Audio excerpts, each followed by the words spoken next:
talked about the Wino Forever tattoo. In March 2013, there were a couple instances. There was one where on March 8th, and we'll get to that in a second, where he was drinking brown liquor and doing a lot of cocaine. Or that might have been that was March 22nd. On March 8th, this is when Mr. Depp backhanded her. She felt like her lip went into her teeth and got a little blood on the wall. He grabbed her by the arm and held her on the floor, screaming at her. We'll come back to this in a minute. This is March 22nd. This is what Mr. Depp said isn't every hour happy hour.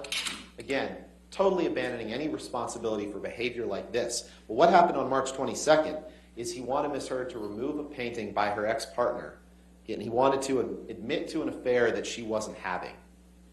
She didn't admit to it because it wasn't true. So he decided to have some lines of cocaine and some whiskey for breakfast.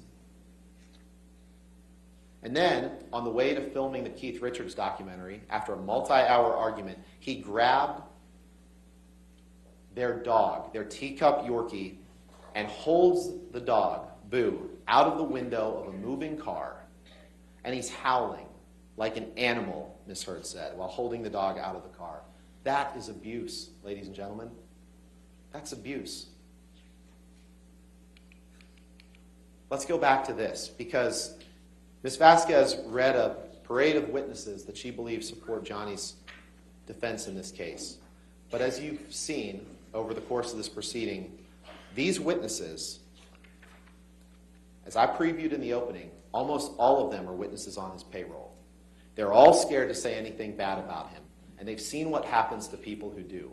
And none were there for the instances of domestic violence. What they're saying is, oh, if he didn't abuse Miss Heard in front of his 4 bodyguards, then it must have never happened. That's essentially what they're asking you to believe. That's ridiculous. That's not the way domestic violence works. Take his sister, Christy. I know it seems like a year ago, but she was the first witness in this case. You'll remember her on the stand when I presented her with these texts that say, stop drinking, stop coke, and stop pills. You'll remember her squirming and saying, oh, I don't think I was asking him to stop drinking, stop coke, stop pills. She couldn't even answer that basic question because she wanted to lie for Mr. Depp and say that Ms. Heard was delusional. She couldn't even admit this to you. She's nothing but an enabler. The same with Sean Bett, his head of security, who's been sitting in this courtroom for the past 6 weeks. He's right there. Mr. Bett was the one who testified to you that when Mr. Depp has a few drinks of alcohol, he said, I wrote this down, he said it's like the rest of us drinking sparkling water. I don't think that kitchen video that we just saw was like you or I when we drink sparkling water. This is the same Sean Bett who said that on the evening of May 21st, 2016, which Elaine will talk about in a little bit, he said Mr. Depp may have bumped something off a table. You've seen the pictures. You'll see him again. Just like Travis McGivern said that Mr. Depp rearranged Miss Heard's closet. You've seen the pictures. You'll see him again. Just like Tara Roberts in the Bahamas, who tried to blame everything on Miss Heard and only under cross-examination admitted that Mr. Depp passed out face down in the sand underneath a hammock and his son Jack found him there. She took a video of their cabin in the Bahamas to try to suggest to you that this assault that Miss Heard alleges couldn't have taken place.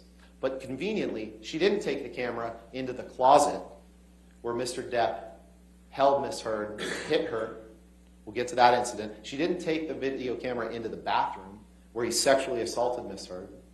She didn't do that because she wanted to generate evidence only favorable to Mr. Depp.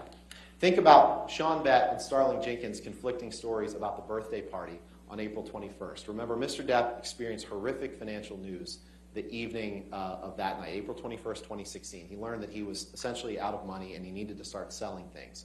Well, we all know what Mr. Depp does when he receives bad news like that. He left the meeting at 9:30 and didn't arrive at Miss Heard's birthday party until 11:15. Okay, fine, he was late.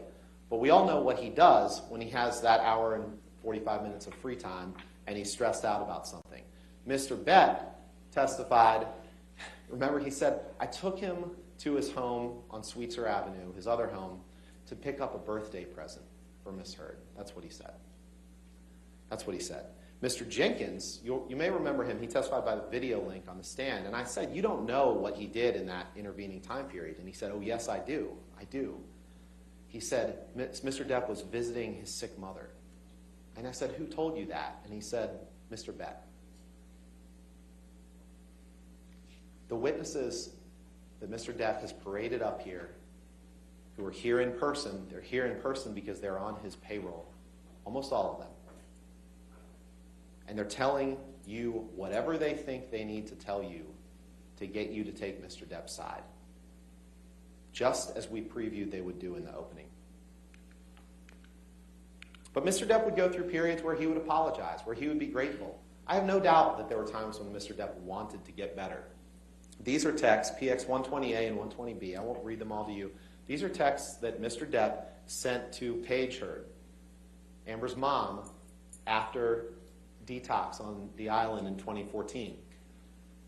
He says, there were more than a few times when I thought it would be more simple to take that route.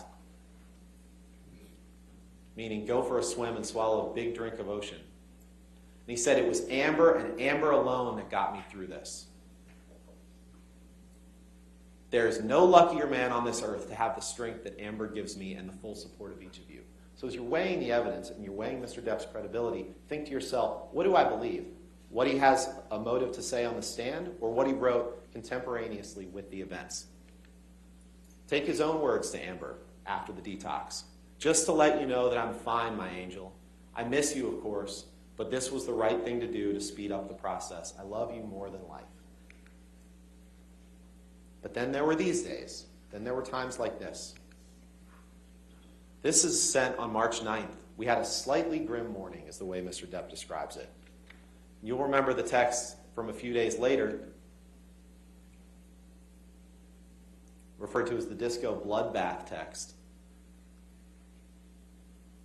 where Miss Heard says, is that about last Friday night by any chance? And Mr. Depp responds, how can you make me smile about such a hideous moment? He testified on the stand, I don't remember what happened that Friday night, but Miss Heard sure did. And this is one of the things that she had to show for it. Now, Ms. Vasquez showed this to you in opening statements and made it seem like, again, remember what I said at the beginning, if you take pictures, they're fake. If you didn't take pictures, it didn't happen. Here's one where she did take a picture, but Ms. Vasquez says, but she doesn't have injuries on her face. Look at the date that this picture was taken, ladies and gentlemen. March 23rd, 2013, 15 days after this incident. So even when there are pictures, they're trying to deceive you into thinking, oh, there should have been more. This is a 2-week-old bruise. And she texts it. Look who she texts that to. She texts it to her mom. They say she never told anyone. Text to mom, March 23rd, 2013.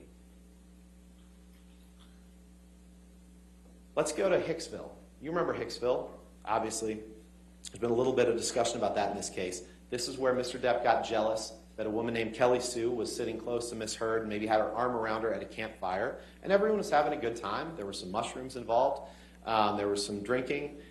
And Mr. Depp got jealous of that. Now, he claims that Miss Heard is the abuser, that she's so much stronger than he is. But then he testified that the evidence shows that in Hicksville, he was the one who said he was just trying to protect Amber. Well, who says, why would she need protection if she's the abuser? And he went and he took Kelly Sue's hand, forcibly removed it from Miss Heard, embarrassing Miss Heard, ruining the mood of the whole night. So they went and they got into an argument in the trailer in which not only did he trash the trailer, but he took her into the bathroom. He slammed her up against the side wall of the bedroom by her neck, holds her there, that was the next one. In Hicksville, he took her into the bathroom of the trailer and did what he called a cavity search, where he inserted his fingers inside of her and sexually assaulted her, then trashed the trailer. And you heard this Morgan Knight person who testified a few days ago who said it was $62 of damage.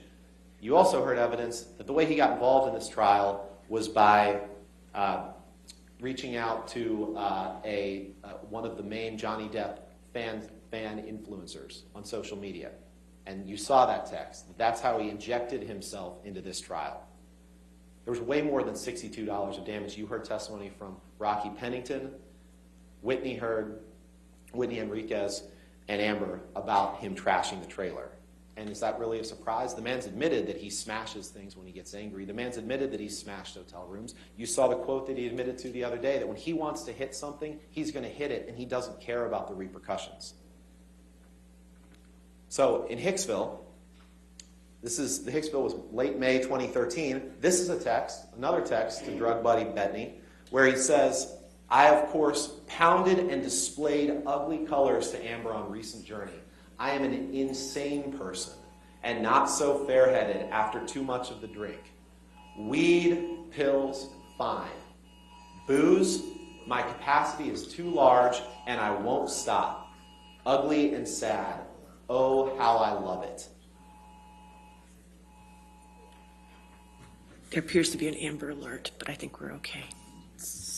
People are getting it, I guess, on their phones that haven't silenced that. Oh, okay, Your Honor. Okay. Can I keep going? Yes. Thank you. Yes, sir.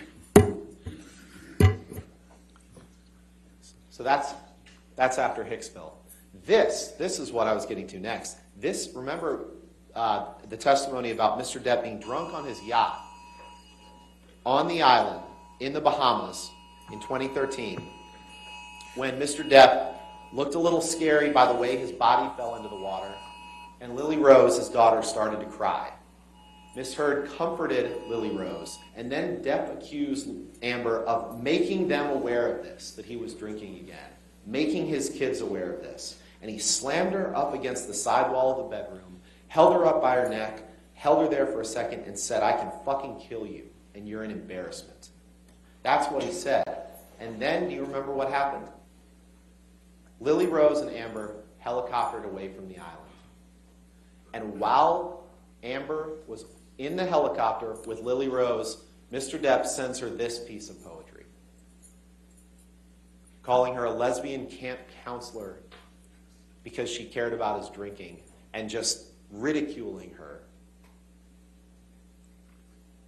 for trying to protect his daughter. It's sickening. This text, let's fast forward a little bit to, actually before we talk about this is the Boston flight. Let's talk about the Moscow flight. The Moscow flight, when Mr. Depp and Amber, she said that was the one time she took ecstasy or MDMA with Mr. Depp, and she learned her lesson. When he hit her on the plane, when he threatened to break the flight attendant's wrist, and Miss Vasquez, again, just tried to tell you, oh, he always wore rings. Now, Miss Heard said almost all the time he did, or maybe sometimes when he didn't. And in the picture that she just showed you, PX 1248, you can take a look at that when you review the evidence. That's a picture taken in Moscow with no rings other than a wedding ring on his finger, or some kind of ring. He's wearing one ring on his finger. And so in Mr. Depp's world, they're going to try to come at you either way. They say, well, he was wearing rings, but it didn't leave a mark on your face. And then they show you a picture where he wasn't wearing rings during that trip. So that's what happened in Moscow. On September 2013, in London, Mr. Depp was filming with Paul Bettany. He missed a few days of work, going on a multi-day drug binge. And that's when he told Miss Heard that if she accepted an invitation and went to a concert with a friend that she was starring in a movie with, that the engagement would be off. Talk about coercive control that Don Hughes testified is abuse. That is abuse. And there's been a lot mentioned in this case by Mr. Depp about Miss Heard not wanting him to leave. Miss Heard not wanting him to leave. Well, this is why she didn't want him to leave, because he goes off with his friends and he twists off, as he calls it, and goes on a multi-day bender. That's why she didn't want him to leave when he got spun up like that and she could see the monster coming. So let's fast forward to the Boston plane incident. Mr. Depp was jealous that she was filming a movie with James Franco. And Miss Heard testified that when she met him in Boston, she was on the plane, his car pulled up. She could guess by the way he was moving. She knew what was going to board that plane. And it wasn't Mr. Depp, the man. It was Mr. Depp, the monster. She said, I already know he's drunk. I already know he's using. And then when he got on the plane, he straight up started taunting her. He called her a go-getter and a slut. He started throwing things at her, ice cubes and utensils, and he slapped her face against the window when she was seated. And when she got up to move, how dare she, He kicked her in the back. She said, "I feel this boot in my back." And he continued to drink and eventually started howling like an animal, passed out in the bathroom. Let's play 221, please.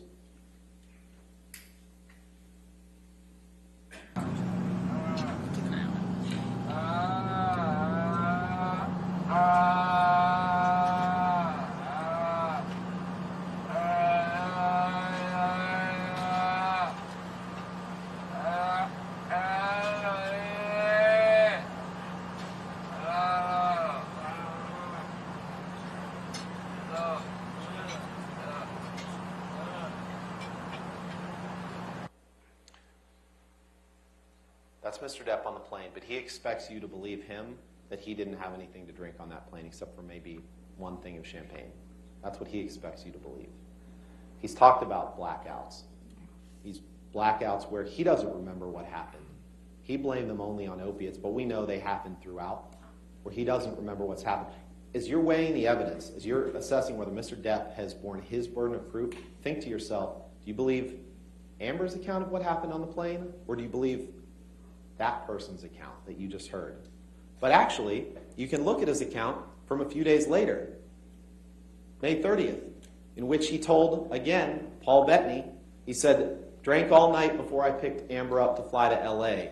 No food for days, powders, half a bottle of whiskey, 1,000 Red Bulls and vodkas, pills, 2 bottles of champagne, and what do you get? An angry aggro engine in a fucking blackout, screaming obscenities and insulting any fuck who got near.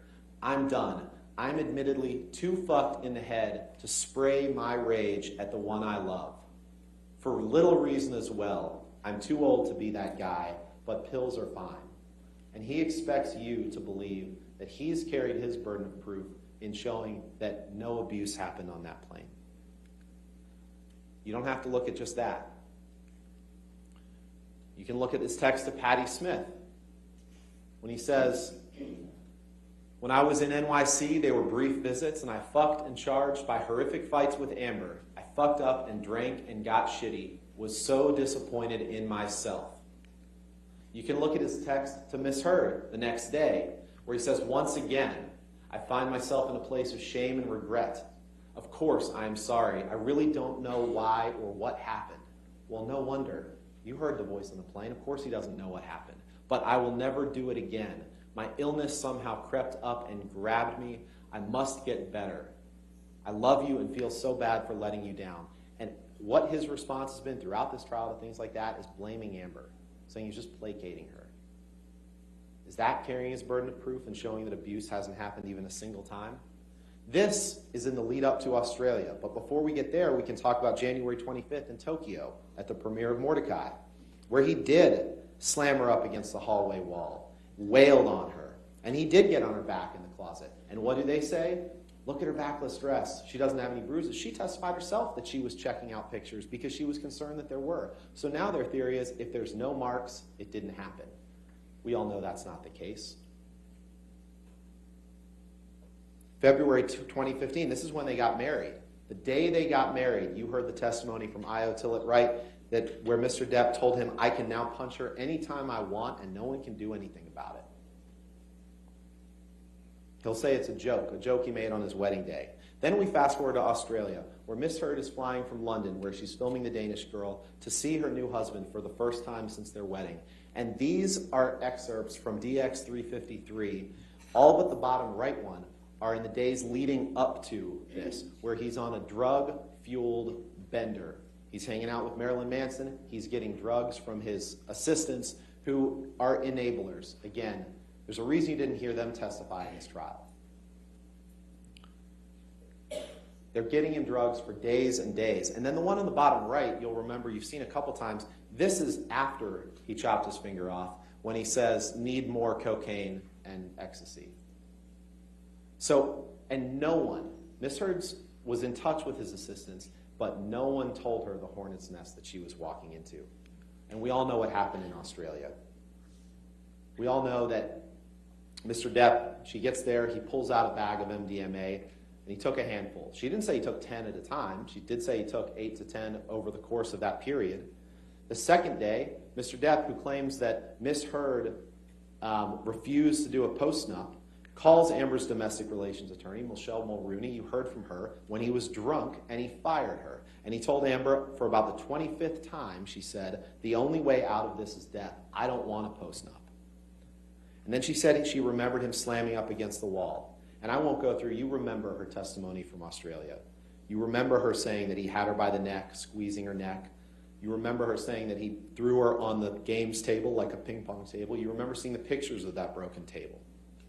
You remember her saying that at some point he had a broken bottle up against her face, and he told her that he'd carve up her face, that he was throwing bottles at her. He's throwing bottles one after another, and I could feel glass breaking behind me, and you've seen the evidence of that.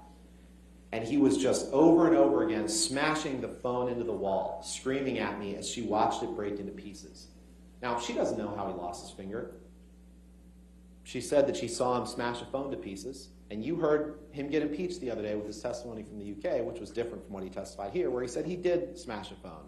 And then they tried to put that picture in front of you with a desk phone and suggest that that was it. It's deception. They're trying to deceive you.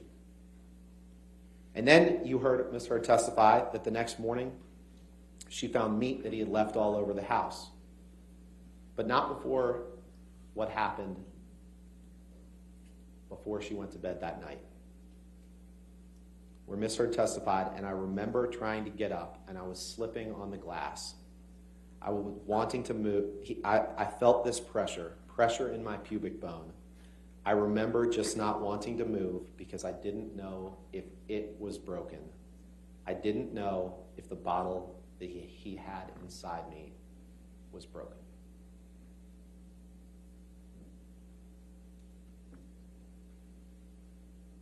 This is the next morning. This is what he wrote with the bloody stump of his finger. And there's been testimony about what happened to cut the finger off, but frankly, it's irrelevant to your deliberations here. Amber could have chopped it off with an axe, and it has nothing to do with whether or not Mr. Depp abused her. But we all know she didn't. We all know that his fingers weren't curled, and someone was standing with a half-gallon vodka bottle from about where that canopy is, and threw it, and it somehow managed to damage just the bottom of the finger and leave the nail fully intact. We all know that didn't happen. Mr. Depp knows it didn't happen, and we'll see some evidence of that. But here, he writes about her ambition, starring Billy Bob and Easy Amber, who talked about controlling jealousy, talked about him not wanting her to act. Dawn Hughes testified how that is a form of intimate partner abuse. Here he's writing on the mirror again, and they try to blame her and say that she wrote Call Carly Simon. She didn't write that. Who was the lunatic in the house? Who was writing everywhere? There's no evidence she wrote that. She testified she doesn't even know who Carly Simon was until she was told. This is some of the evidence. Mr. Depp told you a couple different stories the other day about the evidence on the right. He claimed that that was the handle of vodka between those two beer cans there. But then under cross-examination, he admitted it's not, that there's not enough glass on the floor, that there's no handle of vodka on the floor. But what there is in the picture on the right is evidence of when he was throwing bottles past Amber's head and breaking that plate glass window. More writing, more abuse on the right. Imagining having a painting area where you're drawing two canvases and you and your husband get in a fight, and while you are asleep that night, he takes the bloody stump of his finger and dips it in paint and destroys your paintings. Ladies and gentlemen, that's abuse. Good luck and be careful at the top. And this is a good chance to talk about Mr. Depp's controlling and jealous rage and his desire to control Amber's career. He didn't want her to act. As early as 2013, he tells his sister, I don't need actress bullshit and her fucking ambition. He tells her in this recording,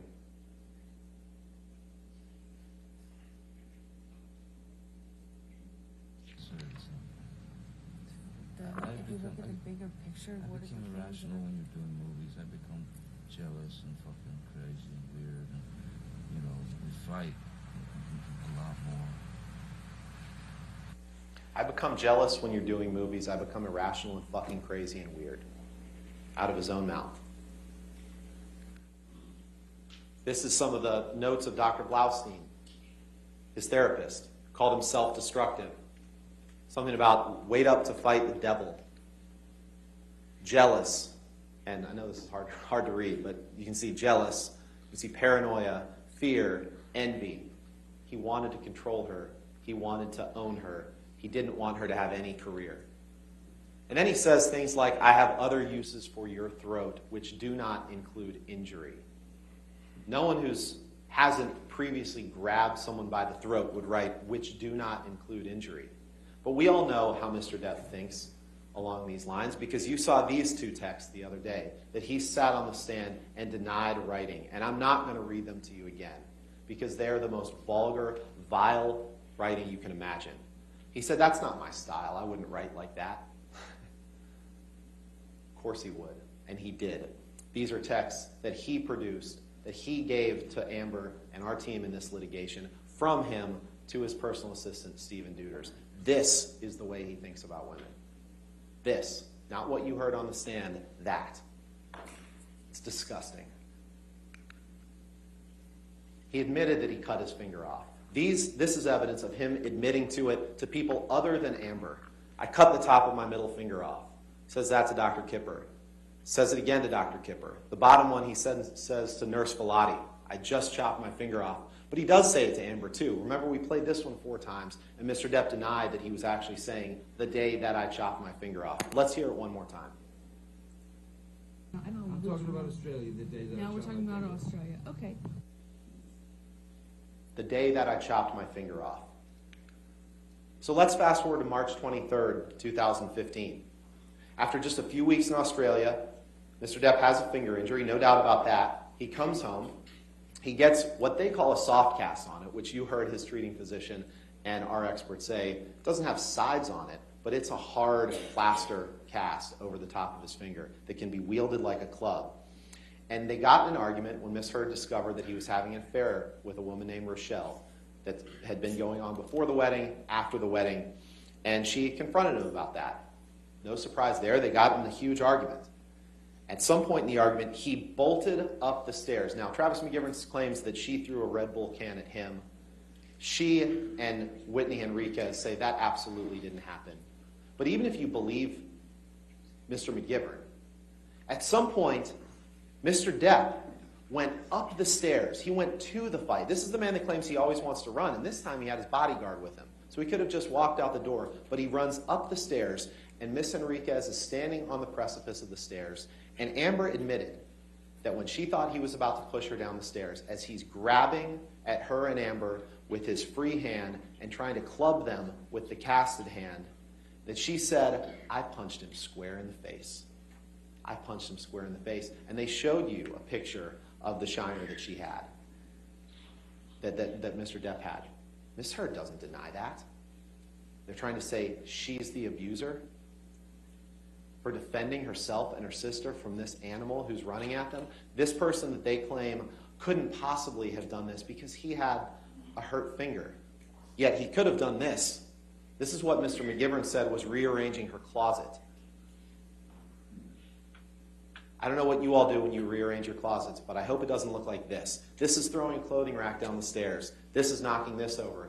This is what he did to rearrange her closet with his hurt finger that he couldn't possibly have hit Miss Heard with, they claim. That in and of itself, that destruction of property, even if he hadn't hit her that night, that's abuse. Imagine being married to someone and walking on eggshells so thick that you don't know if you set them off, if that's what's going to happen. That's abuse. And it's disgusting. But sometimes he would apologize. He'd say, I can't express how sorry I am for having stooped so low as to have spewed such vicious untruths for the sole purpose of hurting you. Grievous error, shameful. So he went in these cycles.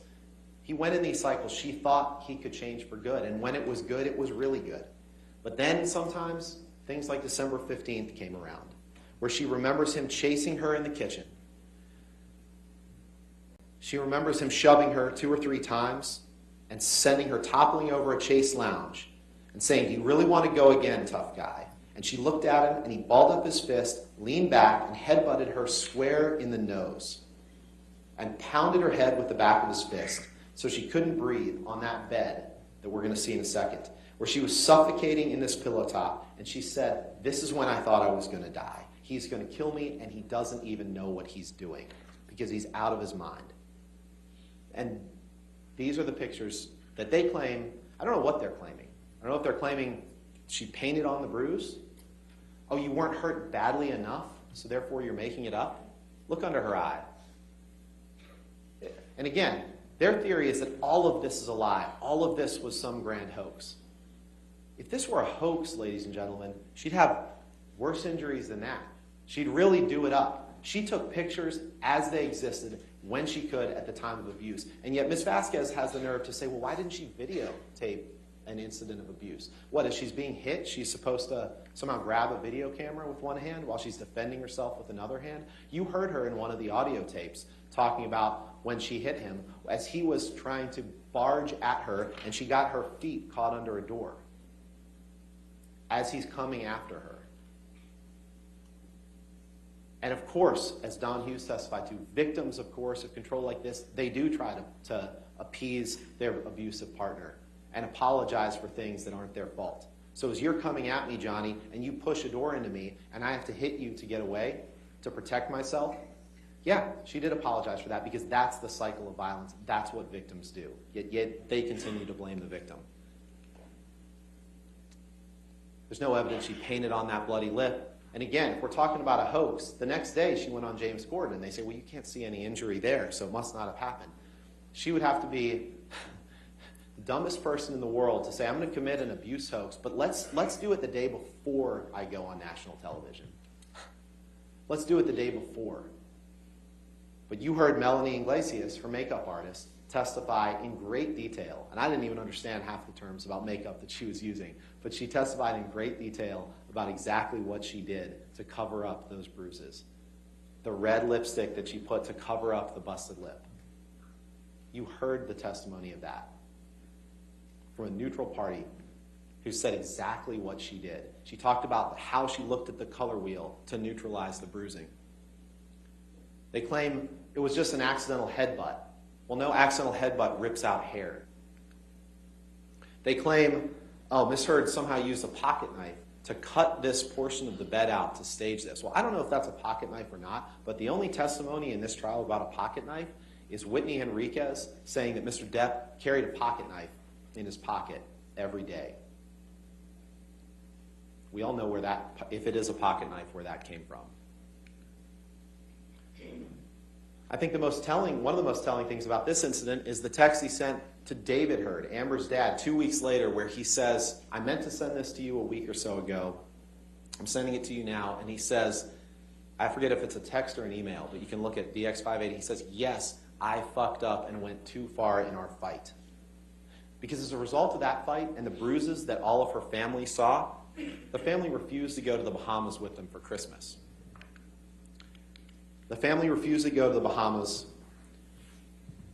for Christmas, and on that trip to the island, Mr. Depp kept passing out, and every time he passed out, he would dump a glass of wine on Amber's lap.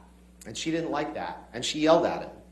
And because it was in front of his kids, he got up. This is the one where Tara Roberts took the video, but she didn't show you the closet, she didn't show you the bathroom. And Amber says, while holding my neck, this is in the closet, he said, I'll fucking kill you if you ever speak to me like that in front of my kids again because you embarrass me. And then he took her into the bathroom, and she said, but this time, he grabbed my vagina, shoved his fingers inside me, but through my bathing suit, and held me there and asked me if I was so fucking tough. And then she ran out of the house. And to keep him away from her, that's when he claims, and she admits, she threw something at him. She didn't know what it was. It's been testimony it was a can of mineral spirits that she claimed that hit Mr. Depp. And Mr. Depp is somehow the victim in that encounter? Come on. We talk about the train ride to Asia. You saw the pictures taken before they got on the train ride where Mr. Depp has the same shadowing under his eye that he does in the allegedly abusive picture. But in that picture, he held in that train ride, talk about a honeymoon, he held her up against the wall while she was trying to get his arms off her neck, and he was squeezing her neck against the railway car. And at some point, I pulled the lapel of his shirt, he rips the shirt off, and she woke up with the shirt around her neck and a giant knot in the back of her head. Let's fast forward to her birthday party just very quickly. He experienced terrible financial news that night. He came over, they got into a fight. There's been conflicting evidence about that. But Amber said, I hit the side of the desk, he chest bumped me, he fell to the floor, I fell to the floor, and when I got back up, he held me down by the shoulders, and that's when he grabbed her by the pubic bone and pushed her down. And you'll remember Ms. Vasquez showing her interrogatory answers where she details a lot of this and saying, nowhere in there does it say that. And Ms. Heard says it actually does on page 64 and pointed out to Ms. Vasquez exactly where it says that. That's abuse. It's sexual abuse. But we all know what Mr. Depp does when he experiences terrible financial news, or terrible news. He experienced terrible news that night on the way to the birthday party where both of his bodyguards have testified that he was either visiting his sick mom or getting a birthday present for Amber. And then we know what happens the day after his mother passed away on May 21st, 2016. And we're going to skip through a little bit of this now, and Elaine will talk about this in the context of the counterclaim, but these are the pictures afterwards. These are pictures that now they're claiming that, they must have been faked. There's been no testimony in this case that these pictures were faked. There's been no testimony that the marks you see on Amber's face, including this mark with a straight line from below her eye to the top of her temple that it lines up directly with a phone. There's been no testimony that those are faked. Mr. Depp went through the house. He destroyed pictures of her friends. That's abuse. Property destruction like that, in and of itself, is abuse. He destroyed her office. He destroyed her friend Rocky Pennington's preparation for the bead show that she was having. He spilled wine in the hallway that you'll notice the police denied. Oh, there was no spilled wine in the hallway. Well, even Isaac Baruch testified that he saw this in the hallway. And they said she never sent anything to her medical providers. These are the texts that she sent to her nurse, Erin Filati, the night that it happened. These are pictures of her in the courtroom. We're not going to play this right now, but you can listen to this. This is that terribly disturbing text of him in July of 2016 threatening to cut himself and telling, you cut me or I will. You all remember playing that. It was awful. It was awful. I'm not going to play it again, but it was horrible. That in and of itself is abusive. This is the document that Mr. Depp signed, the divorce agreement, where he says, signed in agreement with his signature, neither party has made false accusations for financial gain. He said that then. He could have fought this then, but he didn't because he knew that her allegations were true. But then he continued his campaign of humiliation. He says, I want her replaced on that WB film. Ladies and gentlemen, the facts are absolutely overwhelming of abuse. One time, that's all you have to remember. Mr. Depp simply cannot prove to you that he never once abused Amber. And if you don't know, you have to return a verdict for Ms. Heard. A ruling against Amber here sends a message that no matter what you do as an abuse victim, you always have to do more. No matter what you document, you always have to document more. No matter whom you tell, you always have to tell more people. No matter how honest you are about your own imperfections and your own shortcomings in a relationship, you need to be perfect in order for people to believe you. Don't send that message. That's what he wants you to send. So I'm going to quickly get to another point that you have to find in order to prove, or in order to rule for Mr. Depp. You would have to find that Ms. Heard made the statements with actual malice. Now, what Mr. Chu didn't tell you is that you have to find this by clear and convincing evidence. So this is much higher than the greater weight of the evidence standard that applies to the other claims, the other elements of the claim. Clear and convincing evidence is evidence that creates in your minds a firm belief or conviction that Mr. Depp has proved this issue. So if you believe that Ms. Heard did not act maliciously in writing her op-ed, then you must return a verdict for Ms. Heard, even if you think that he never abused her. But I'll quickly go over the evidence of this. The op-ed, you look at the words, it clearly wasn't a hit piece. She visited her attorney, Eric George, who testified by video that his objective was to make sure that there could be no meritorious claim that could be brought about this article relating to defamation. He gave Ms. Heard advice. She affirmatively followed all of it. So you cannot find that Ms. Heard met the clear and convincing evidence standard, given the testimony of Eric George, given the testimony of Terrence Doherty from the ACLU, when Amber went out of her way to ask her lawyer if it was okay. They will say it doesn't matter if she's lying, but even if that isn't, they will say that that doesn't matter if she's lying, but even that isn't true. Because again, keep in mind that if Ms. Heard wanted to be malicious toward Mr. Depp, the article would be very different. And I think it's interesting here, we'll talk about Mr. Waldman in a second, but that Amber utilized her attorney, Eric George, to make sure that she was following the law. Mr. Depp used his attorney, Adam Waldman, as an attack dog to defame Amber and to fulfill Depp's promise to her of global humiliation. The last thing I'll touch on before Elaine talks is Mr. Depp's damages. The man's at least consistent in one respect. He blames other people for his problems, everyone but himself.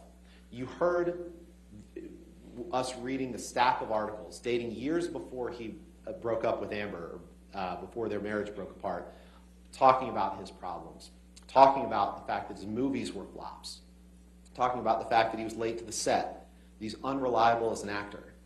A word of reminder here, ladies and gentlemen, is that the only thing Amber ever did that Mr. Depp is allowed to sue her for is the op-ed. He's trying to say, I want to sue her for what she said in 2016. I want to sue her for harm that was caused then. You cannot do that. The only thing you're being asked to decide are the words of the op-ed defamatory. Nothing else. Any damage to Mr. Depp's career is self-caused. Then think about the testimony that you've heard from his former business manager, Joel Mandel, said that Depp had issues with drugs and alcohol that damaged his career. Depp sued him. His former agent, Tracy Jacobs, said he was late to the set and that he used an earpiece. Depp fired her. She said Disney never committed to Pirates 6. Disney's corporate representative, Tina Newman, said that there was no record in Disney's records of this op-ed. This op-ed had nothing to do with it. In fact, Catherine Arnold, our damages expert, testified that the paper version of the article that allegedly they say came out 4 days after the op-ed was published the same day as the op-ed that said that Johnny might not be in Pirate 6. The same day. The paper article came out the same day. So the op-ed didn't cause that.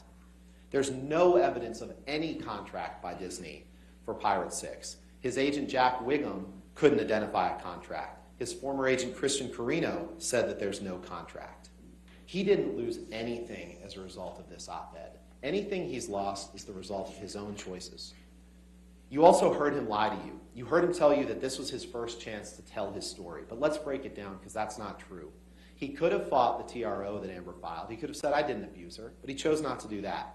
He could have fought her in the divorce case, but he chose not to do that. Instead, he signed the statement saying that no one had falsified any statements.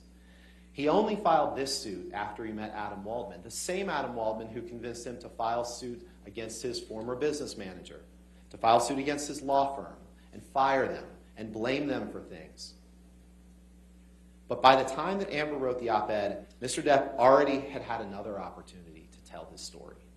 He filed a case in the UK against the Sun for calling him a wife beater. And in that case, he had many of the same witnesses. He was on the stand for parts of 5 days, and he got to tell the fact finder in the UK whatever he wanted. Now, it's not the same testimony he told here, because you heard me impeach him about 13 times with his testimony from the UK. But he's had his chances. Ladies and gentlemen, it is time to tell Mr. Depp that this was his last chance. Tell him to move on with his life. Tell him to let Amber move on with hers. Stand up for the freedom of speech. Stand up for the First Amendment. This trial is about so much more than Johnny Depp versus Amber Heard. It's about the freedom of speech. Stand up for it, protect it, and reject Mr. Depp's claims against Amber. And now you'll hear from Ms. Beretta Hoff about the counterclaim. Thank you.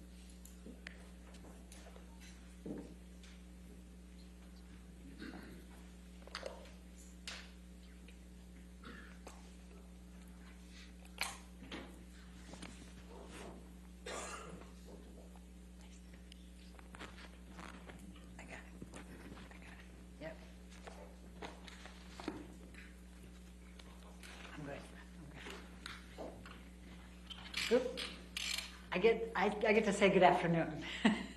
And I know you've been listening to everybody for a long time here, and I echo Ben's very strong thank you to all of you for this extreme service and extraordinary service. We really appreciate it. I'm going to go really fast and try to go as quick as I can so that you can get a break from us and go make your decision. I know you're probably itching to do it at this point. But this is very important to us, and we appreciate your listening, and we appreciate your being here. I'm going to stay on this slide for a moment, and there's something that's very important on this slide that hasn't been brought to your attention by Mr. Depp's team. When you see the actual damages, go down to the last paragraph, if you will. It says, Mr. Depp cannot recover damages for any harm that occurred after November 2, 2020. Do you all see that? So what Mr. Depp's team got up here and told you through Mr. Chu this morning has nothing to do with this case. He had his chance in the UK. The lawsuit was filed June 2018, 6 months before the op-ed. The trial was July 2020. The process ended, according to Mr. Marks, their expert, on November 2, 2020. And his damages stopped then. He can't get reputational damages. He can't get his legacy back for his children. He can't get anything after that day from you. You can't restore his reputation. You can't give him anything. They didn't tell you that, but the court told you that. And that's a very, very important thing here. He told his story. He had his opportunities. He had his full opportunities to do all of that. And he came in here and lied to you and said he's here to get his reputation back. It's just one of many lies in this case, but it's a really big one, because here we are, 6 weeks of your time, precious time, 6 weeks of this court's time, for what? For nothing. Only to go after Amber. That's psychological abuse. He's going after Amber for nothing, because he wants to put her through this again, the third time. So we're fighting back, and that's the counterclaim. She finally has said, enough, enough. And we're asking you to finally hold this man responsible. He has never accepted responsibility for anything in his life. You've heard it this whole time. He hasn't admitted to anything. He's blamed everybody in the world, his agent, his manager, his lawyer, Amber, his friends, everybody. But he's never accepted responsibility for a thing he's done in his life. But we're asking you to accept, to make him accept responsibility, to hold him legally responsible for his actions, and to fully and fairly compensate Amber for what he has done by creating this concept of a hoax for the defamation that he has committed, that you have heard so much about, that just took wildfire and went off into negative media and has made Amber's life pure hell up to this day. We're asking you to do that, to compensate her, to be fair and hold him responsible, so he stops. We don't want another lawsuit. We don't want anything else. We want to leave Amber alone and let her get on with her life and raise her child. So let's talk about the counterclaim for a moment. These are Adam Waldman's statements. You've heard Mr. Depp say, well, why aren't you suing Mr. Waldman? Isn't that typical of Mr. Depp? He doesn't take responsibility for anything, so now he's going to blame his lawyer. But the evidence is very clear on all three statements, and we'll show them to you in a minute, that he says Adam Waldman, Mr. Depp's attorney, says these things. Now, Mr. Depp says, oh, I didn't even know about those until the counterclaim. Well, we know that's not true, because Mr. Waldman's testimony was 2 months before those statements were made. In February of 2020, Mr. Depp accompanied Mr. Waldman to the Daily Mail, the same place that all three of these statements were published, and he gave him 2 spliced audio tapes to try to make it look like Amber was the person who was committing the abuse. He went with him. He knew that Mr. Waldman was doing this. He knew that Mr. Waldman was launching a campaign against Amber to try to discredit her. And the timing of this, we're talking, the statements now are April and June of 2020. The trial is July of 2020. So they're launching an attack to try to discredit Amber before the trial in the UK. That's what happened here. And that is Mr. Waldman, but it's Mr. Depp. The judge gave you 3 different instructions, and you'll all have them. He's acting as his attorney. He has the authority. So Mr. Depp is standing in the shoes of Mr. Waldman. Mr. Waldman is standing in the shoes of Mr. Depp. Michelle, can you please bring up the first statement? It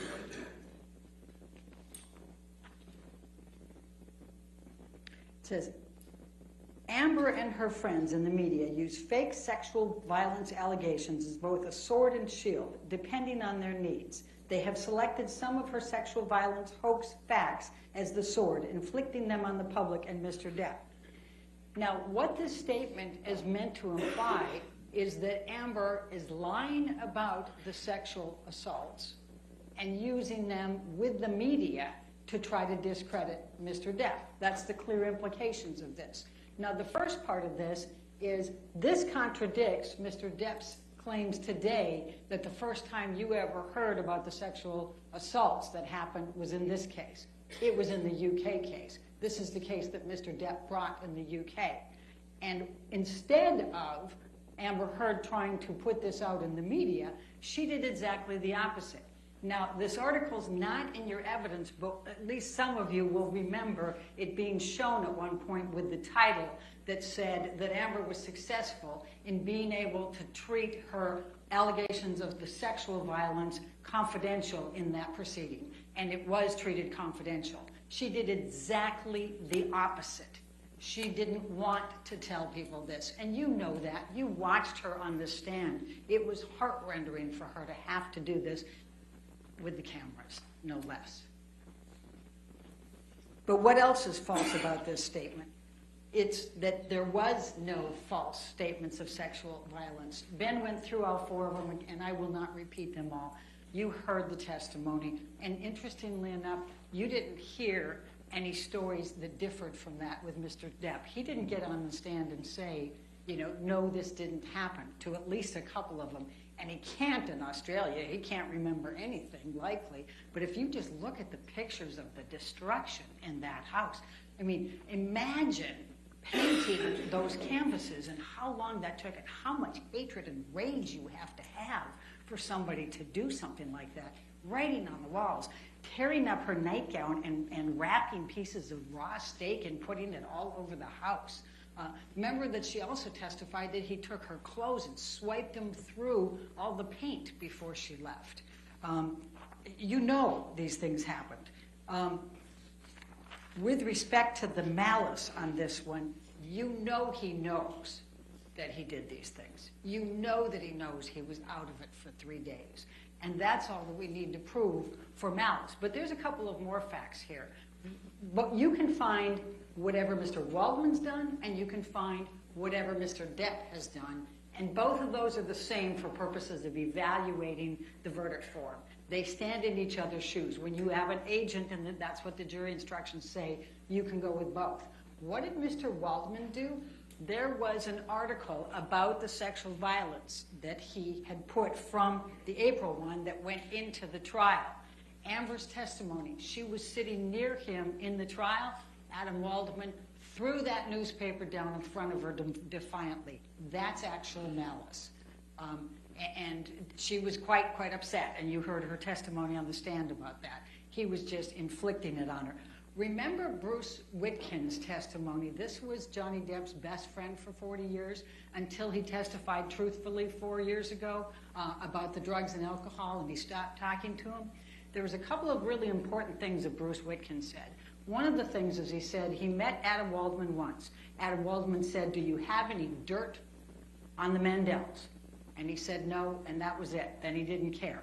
He is an attack dog. All he wants to do is attack and put dirt on people. The second thing that Whitkin said that I think was pretty instructive was that Johnny Depp has deep-seated anger issues that have nothing to do with Amber.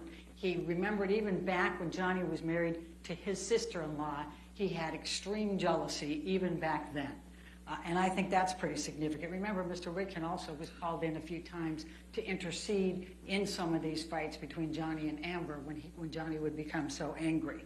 The last thing I thought he said that was actually pretty important was that Kipper and his whole group are a scam. He said, you know, how is it that they can be sober doctors, you know, for these years, and he's never sober? You know, he's even taking pot all the time. How can you be sober? I thought that was quite instructive. But in any event, going back to, that's the first statement. The second statement, Michelle, if you can bring that one up. Oh, before I go there, I want to talk about a few more things from Mr. Waldman that you have in your pocket to be able to find additional malice with him. Remember, he's the one that after the UK trial went to the LAPD with a notebook full of things and tried to get perjury charges against Amber. The LAPD said, we don't investigate those things. But he then went to a German newspaper and said, Amber is being investigated by the NYPD, or the LAPD, for perjury. Do you remember that? That's malice. That's showing his intent to do harm to Amber. He also admitted that he speaks to that umbrella guy, and you'll see that one text in there from the person from TMZ. That umbrella guy is the big lead of Johnny Depp's, positive social media that is putting all the negative out on Amber Heard. And he also ended up getting knocked out of Twitter because he was abusing Amber. So now we'll go to the second counterclaim statement. And that is quite simply, this was an ambush, a hoax. They set Mr. Depp up by calling the cops, but the first attempts didn't do the trick. The officers came to the penthouses, thoroughly searched and interviewed, and left after seeing no damage to face or property. So Amber and her friends spilled a little wine, roughed the place up, got their story straight under the direction of a lawyer and publicist, then placed a second call to 911. Now this is May 21. Now the clear implication here is that they're saying that Amber got together with her friends. They decided they were going to set Johnny up to be charged for domestic violence. And so they called the police and they tried to make up this whole story, get him arrested, but the police said there's no evidence here, and went away, and they said, darn. And so they spilled wine and they, busted up the place, and they called 911. They got advice from a lawyer and a publicist, called 911, and tried again to get Johnny charged. That's what this says. Now, we all know that's false, and it's heinously false. Because, after these events happened, and Ben talked about a little bit of it, but I'll talk about the rest of it, and I'm going to try to do it really quickly. But we all know Amber did everything in her power not to tell them who Johnny was, not to press charges, not to have him arrested. The exact opposite of this. But what were the facts of May 21st? He comes over. He's already been drinking. He's already high. And he is on a tear about feces in the bed from a month ago. And remember how Amber talked about when he gets into these drug-induced things, he gets into these paranoias, and he gets some idea in his head, and he just won't let it go. And that was his this time. There's somebody put that feces in the bed a month ago. That was his spin. So she gets Io Tillett on the phone. He's in New York at the time. He's going, they thought, this is ridiculous. Of course nobody did. And by the way, Boo has this huge problem. Of course it was Boo. He's always doing this. But Johnny just won't get there. So then they laugh. That makes him mad. Then he throws the phone at Amber. Amber screams out and says, ow, you just threw the cell phone at me. It hurts. Io says, Amber, get out of there. Johnny gets madder, pulls her hair, grabs her and starts hitting her. So Io gets hold of Rocky Pennington. She comes over as quickly as she can. She goes and gets in between the two of them. She puts her hands up on his chest. He pushes them down. And then she continues to stand in between them. And he's screaming loudly 10 times, Amber, get the fuck up. Amber, get the fuck up. Amber, get the fuck up. Loudly, loudly. Then his bodyguards hear this. They come in. They break it up.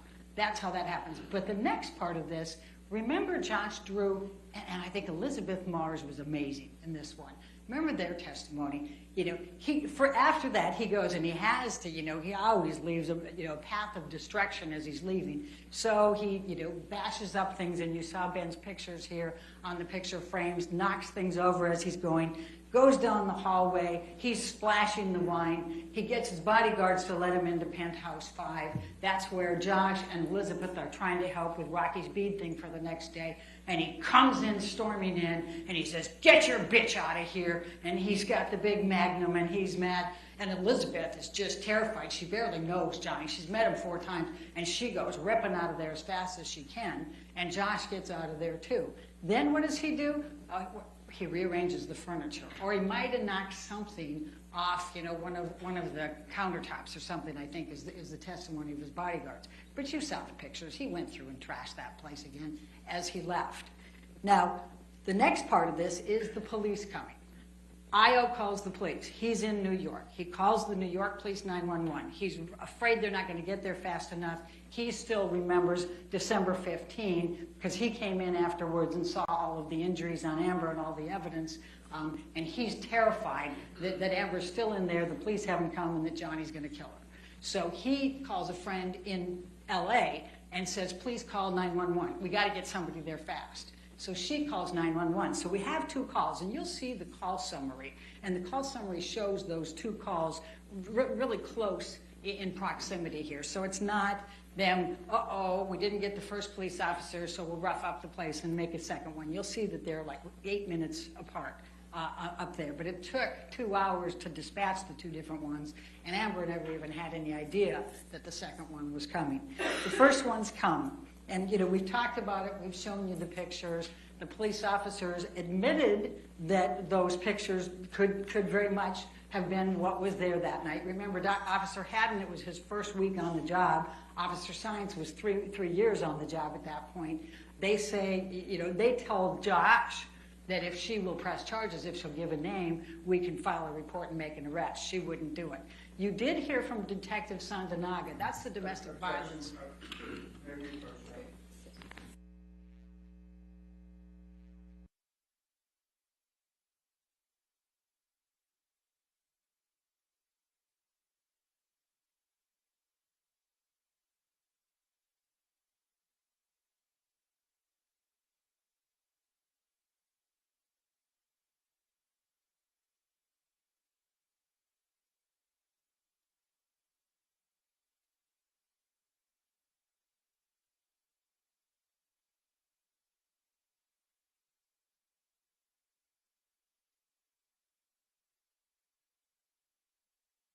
You recall Josh Drew saying that the police officer told him, she'll give a name, we'll make an arrest. He definitely said that. But in any event, she would not cooperate. She didn't want to. But Detective Sandanaga, their domestic relations or domestic violence person, said they should have done an incident report no matter what, even if they decided there wasn't a crime. Because domestic violence has the cycles, they come back. And it's good to have the record for the next time that it might happen. So she said they should have under the circumstances, even if they didn't. And she also said that when they put verbal dispute only in those calls, it is a code that they use, and you'll see that it's twice on that call report, so to say that's why we didn't write a report. But in any event, whether the police officers forgot about it 2 months later when they were first asked about it, whether they just decided she's never going to press charges, and you'll see on the call report they're insisting that to the second set, it doesn't make any difference. The point is, this is still false. This statement is still false because Amber did everything but try to press charges against Johnny Depp. So they go away. And the testimony is that Josh and Amber and Rocky cleaned up because they have dogs, so they cleaned up a lot of the glass and the wine and those types. They had no idea the second police officers were coming by, and they certainly didn't call them, and they certainly didn't talk. They never talked to a publicist. She did talk to a lawyer who gave her advice, and that's why she wouldn't tell them, anything. She said, "I'm not going to cooperate at all." So the second one's coming. You saw that. You've got the video cameras in there, and you see there's no effort by them to try to get now these officers to press charges against Johnny Depp. Just the opposite. Josh Drew doesn't want to even let him in the place. They come through quickly. Everything's fine. They wave. Everything's fine. Are they trying to press charges against Johnny? No. They're not trying to do anything. They're trying to get him out of there, which makes this statement 100% false. Was it made with malice? Absolutely. There's nobody that thinks that Amber tried to press charges that night. Johnny knew that. But the other thing that's very helpful and what you should look at is Defendants Exhibits 772 and 773. Because once again, the next day, Johnny apologizes to Amber. He says in two different text messages, that's 772 and 773, he says, "My profound apologies," in one of them, and "my apologies are eternal," in the other one. What is he apologizing for? He even remembers the wine in the hallway. None of the police officers remember the wine. And that's because they're busy and they got a zillion other things going, and they didn't remember this call 2 months later when they were asked about it. So that's the next one. So clearly, that's 100% false. Clearly, they knew it. Clearly, there's malice in making that statement. They're trying to suggest that she's manufacturing evidence with her friends to try to frame Mr. Depp. Nothing could be further from the truth on that one. And she did not want those police officers to press charges. Now, let's go to the third one. Oh, and let's talk about the makeup just for a moment while we're going to the third one. This makeup thing, fresh-faced, natural. These were Adam Waldman planting these when he talked to the ECB people. You know, remember the testimony here. We kept asking, so did you talk to Mr. Waldman? Did you talk to Mr. Waldman? Mr. Waldman was trying to plant in all of these people's minds. Objection, Your Honor. Somehow, she wasn't. The approach?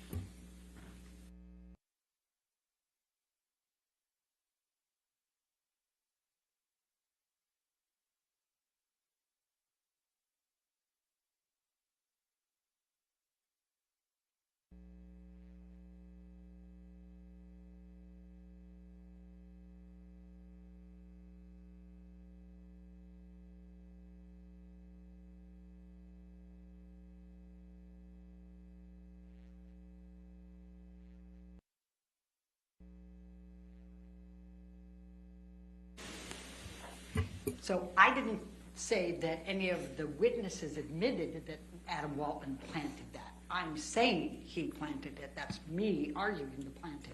And that's because it's all the same thing. She wasn't wearing any makeup. She was natural. She wasn't wearing